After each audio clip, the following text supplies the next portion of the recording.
வணக்கம். நான் ஸ்ரீரங்கம் ரவி உங்களோட பேசிகிட்ருக்கேன். இப்போ 12 ராசிகளுக்கான பலன்கள், ஜூலை மாத பலன்களை இப்பொழுது பார்க்கலாம். மீன ராசி. மீன ராசி நேயர்களை பொறுத்தவரையில் உங்கள் ராசிநாதன குரு 3ஆம் இடத்துல இருக்கார்.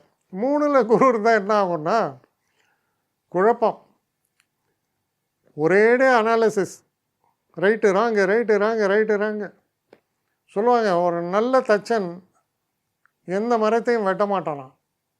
அதுபோல் தெரியாது, இதில் அது தப்பு, இதில் இது ரைட்டு தப்பு, ஏன்னா கூடுதல் அனாலிசிஸ் அறிவு 3ல் இருக்கிற குருவால்.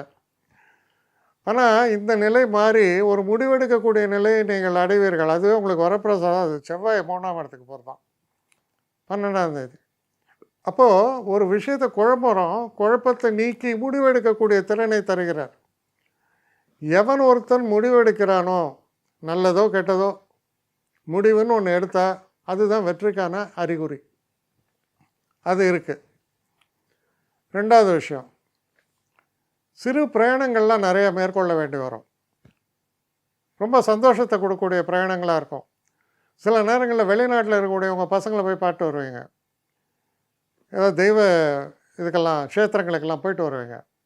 நல்ல ஒரு மாறுதல்கள், மனசில் ஒரு உற்சாகத்தை தரக்கூடிய மாற்றங்கள் இதெல்லாம் ஏற்படும். இதே நேரத்தில் 4ஆம் வீட்டிலிருந்து 5ஆம் வீட்டுக்கு சுக்கிரன் 7ஆம் தேதிக்கு போகிறார்.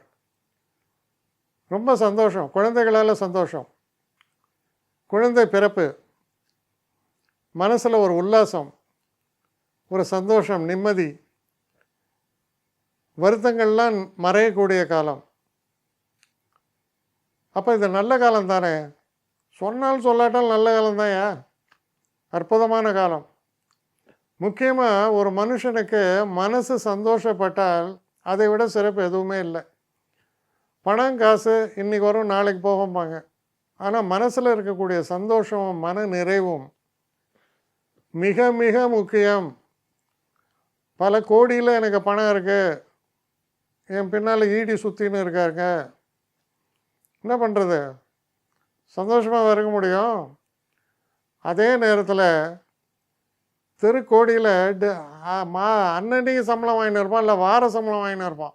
என்ன இன்றைக்கி சினிமா போகலாமா, அஜித் படம் போகலாமா, விஜய் படம் போகலாமா, இந்த இதுக்கு போய்ட்டு வரலாமா, அந்த இது தீம் பார்க்கு, சந்தோஷமாக இருப்பான் அவன்.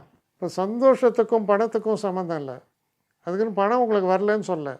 ஆனால் சந்தோஷங்கிறது எல்லாத்துக்கும் மேற்பட்டது. பணத்தை போய் அதோடு ஈக்குவேட் பண்ணாதீங்க. அப்போது சந்தோஷத்தை தரக்கூடியதுன்னா அதுதான் பெஸ்ட்டு. ஆயுள் ஆரோக்கியம் ஐஸ்வர்யம்னு சொல்லுவாள். 3ஆவது இடத்துல தான் ஐஸ்வர்யம் வருது. ஆயுளும் ஆரோக்கியம் அதுக்கு முன்னால் இருக்குது.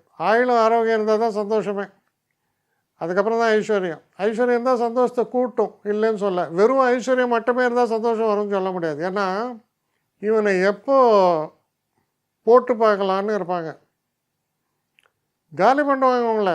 நிறையா பணம் இருந்ததுன்னா உன்னை கடத்தின்னு போயிடுவான், அவன் தலையில் துப்பாக்கி வைப்பான். சாதாரணமாக போயிட்டு வருவான், உல்லாசமாக எல்லா இடத்துக்கும் போயிட்டு வருவான். எவ்வளோ வித்தியாசம் பாருங்கள். அப்போ எது முக்கியம் அப்படிங்கிறது ஒரு சிந்தனைக்கு சொல்கிறேன். இது அவ்வளோதான்.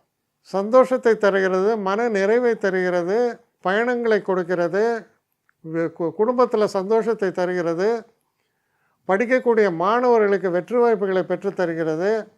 அதனால் அற்புதமான காலம்தான். இதில் ஒன்றும் ரெக்ரெட்ஸுக்கு எதுவும் இல்லை. ஒரு டிஃப்ரெண்ட் அவுட்லுக்கை கொடுக்கக்கூடிய ஒரு காலம், சிறப்பான காலம். நிறைய பேர் என்னை எப்படி காண்டாக்ட் பண்ணுறதுன்னு கேட்குறாங்க. ஸ்ரீரங்கம் ரவி 1 ONE போடக்கூடாது, ஸ்ரீரங்கம் ரவி 1ஆம் number. So Srirangam Ravi 1@gmail.com இந்த அட்ரஸ்க்கு எனக்கு என்ன மெயில் அனுப்பணுமோ உங்களுடைய குவரிஸ் அனுப்புங்க. ஆனால் இதில் முக்கியமான ஒரு விஷயம் என்னென்னா, இந்த குவரிஸ் ஒன்லி ஃபார் அப்பாயின்மெண்ட்ஸுக்கான கட்டணமும் உண்டு. உங்களுடைய பிரச்சனைகளில் நான் கவனமாக பார்த்து உங்களுக்கு நான் இது பண்ணுறேன், பேசுகிறேன் உங்களோட. ஆனால் எல்லாமே டெலிஃபோன் மூலமான ஒரு டிஸ்கஷன்ஸாக தான் இருக்கும். ஆனால் இதில் முக்கியமான ஒரு விஷயம், அவசியம் உள்ளவர்கள் மட்டும் இதை உபயோகப்படுத்திங்க. வணக்கம்.